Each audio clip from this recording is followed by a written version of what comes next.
What is up, everybody? Hey, welcome back to another edition of Make Every Second Count Live with me, your host and international award winning Make Every Second Count speaker, Jeff Marconette Jr. I love saying that. But tonight is going to be a little different, and I don't have a guest tonight, but I am going to be inviting a few people as we speak because I would love some people to hear this. Now, oh, darn it. Gotta figure out how to do this all now. Hi, Amy. Hi, Dad. All right, now. So, if you guys bear with me for a minute, I'm going to be inviting a few extra people in so they can watch with us. And I am really excited about tonight because I think it is something that we have all experienced that I am going to be talking about. And I think it is something that needs to be beat into our heads a little more because I don't think we truly understand it. And that might be sad, and I understand that. But hey, whatever. I think we all need to get it. And I am going to tell everybody it until it becomes second nature. So, hi Ben Bruce, it's good to see you, man. Hi Dad, thank you for commenting, guys. Please keep the comments coming. I'd be happy to read your comments on air and show them off, give you a shout out. So, let me see here. I got some things that I can do. Like, I'll show you right now that my dad said hello all. That's pretty cool. So, and then Ben Bruce says hello, Jeff. So, guys, please keep the comments coming. Hi, Amy. It's good to see you tonight. But please keep the conversation going. I would love that. Tell me your biggest takeaway or the points that hit home with you. And I also would love to see your experience or hear about your experience with this. So, if you don't know me, my story is when I was 17 years old, I was in a severe car accident. I spent 3.5 months in the hospital, and 2.5 of those 3.5, I was in a coma. Now, they tried to tell me that I wouldn't walk again. I wouldn't be able to do half the things I do now again. But I didn't listen. And I am so thankful that I didn't listen. Darn it, my nose is just blah. But I'm so thankful that I didn't listen because I proved them all wrong. And I am here to show you guys that you can also do the same thing in your life. I appreciate that, Ben Bruce. So my thing now is we need to make every second count. And a lot of people ask me why we need to make every second count. Darn it, my nose freaking itches, man. But so I don't know if you guys are in my group on Facebook. It's called Make Every Second Count Mission. And in it, I talked about some experiences that I've had. And one recently was, I don't know, you might know this, you might not, but I tell everybody that Friday is my cheat day. Cheat day from the gym, cheat day from eating healthy. And I go to the bakery every Friday morning and I get 2 donuts and a Monster, and I sit down and I eat it and I drink it, and it's amazing. I absolutely love it. Hey, Madison, how are you? But as I started, well, all right, I tell them it's my cheat day, but I secretly don't eat that healthy. Don't tell people that though. And so as I started going in there, I noticed on most Fridays there was a guy sitting there, an elderly guy sitting at the table making up boxes. And if you don't know me, I talk to everybody. There's nobody that is off limits to me. I I'm not like going to be better than anybody else because something is different about them or something is different about me. No, that don't matter. People are people and they're all equal. So I got to talking to him, and yeah, thank you, Amy.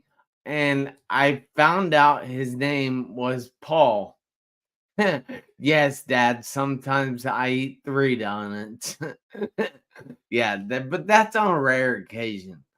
And I found out that his name was Paul. And I also found out that he was legally blind. And he still worked in there. He still made up these boxes. And I asked him, Paul, you're blind. Why are you going to get in here and make these boxes? And he told me I still can make these boxes. You know how awesome that is? Because he can, he does.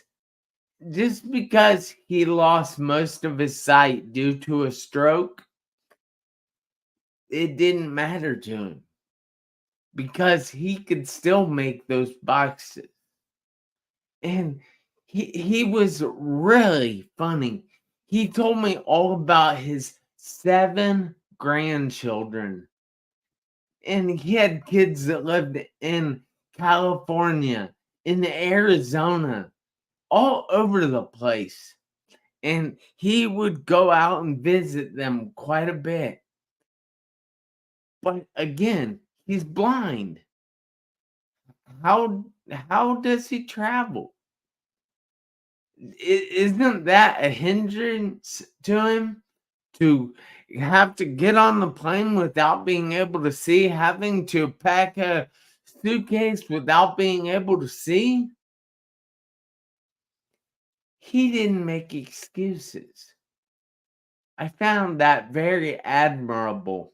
And as I went in like 2 weeks ago, I found out that he had another stroke.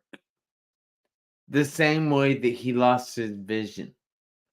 He was in the hospital and he wasn't doing well. And I thought, man, that could happen to any of us. We can be here 1 minute and gone the next. Life is so fragile. We don't even understand how fragile it is. Because a week after I found out he was in the hospital and wasn't doing well, I found out he had passed away. And it's like, I was just sitting here talking to him. And now he's gone? That doesn't seem right. How many people do you have in your life that are have been there 1 minute and are gone the next? How many people do you have in your life that you need to tell you love, that you appreciate everything they do for you, because it's important that you say those things while you can, because someday may turn out to be never. And if you miss your chance to tell those people how you truly feel, then how are you ever going to do anything and be happy if you can't even tell the ones you love that you love them? Amy in the comments said that her twin passed when she was 23. She takes no one for granted. Can you guys imagine losing a twin? It said that twins have this secret connection. Like they can tell what others are, they can tell what each other is thinking. They can tell what each other is feeling. And I don't know if this is true for Amy, but I do know it is true for some. Amy, did you get to tell her that you loved her? Or him? I don't know if they're identical twins or what's the other word? Paternal? Yeah, I think. I don't know. But did you get to tell them that you love them? It's that's an important question, I think. So do me a favor. Today, like right now, as soon as this show's up, or not during the show, because I want you guys all to watch this. I love it. And Amy says it was hard. She didn't get to tell him that she loved him. So he died overseas. Was he in the service? Sorry about that. And Ben Bruce also says sorry about that. So we definitely appreciate your brother. And let's see. Amy said yes, he was in the service. So thank you for his service. I appreciate that. And I hope he's in a better place now.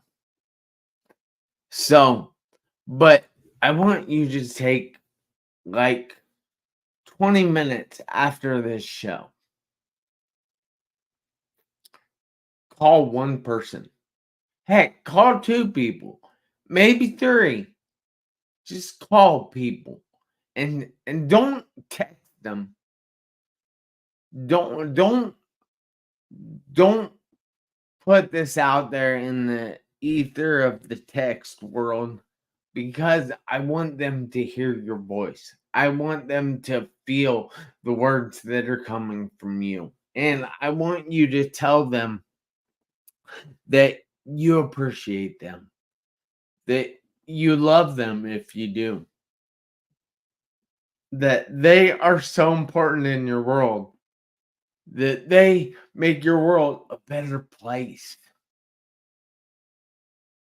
And just see what they say. Honestly, they might cry.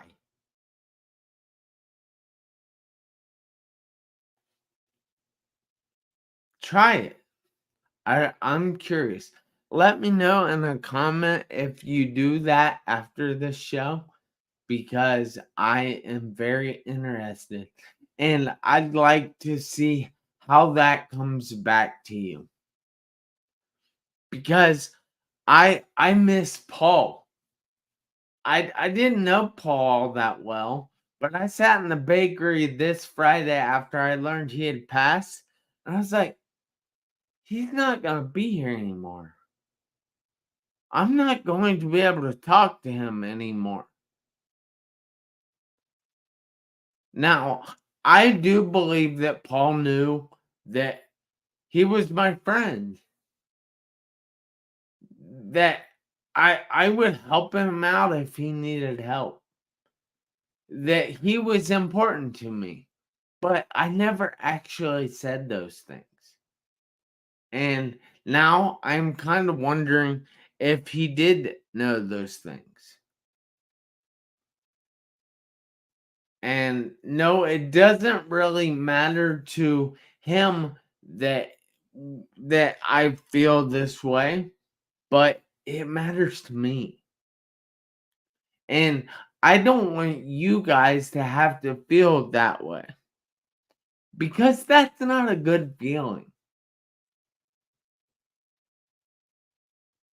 So tell those people that you love them. Tell them that they are important, that you appreciate everything they do for you. Just take 20 minutes after the show. Call 1, 2, 3, 4, 5 people and just tell them. It doesn't have to be a long conversation. It just needs to be a few minutes to let them know that they are on your mind, that they are important to you. Because while that's going to make you feel good, or while that is going to make them feel good, you are going to be making yourself feel good at the same time. And I know this kind of feels like you're doing it for selfish reasons, but it's also helping them. So while it is helping you, it's helping them. And that's something that the world needs more of, more kindness, more love, more compassion. Thank you, Amy. Hi, Barbara. Good to see you tonight. But, guys, this is going to be a short show.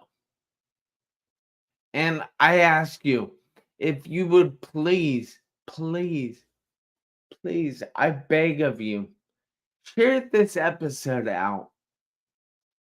Because I believe the world needs to hear this message. Because life is not guaranteed for any of us.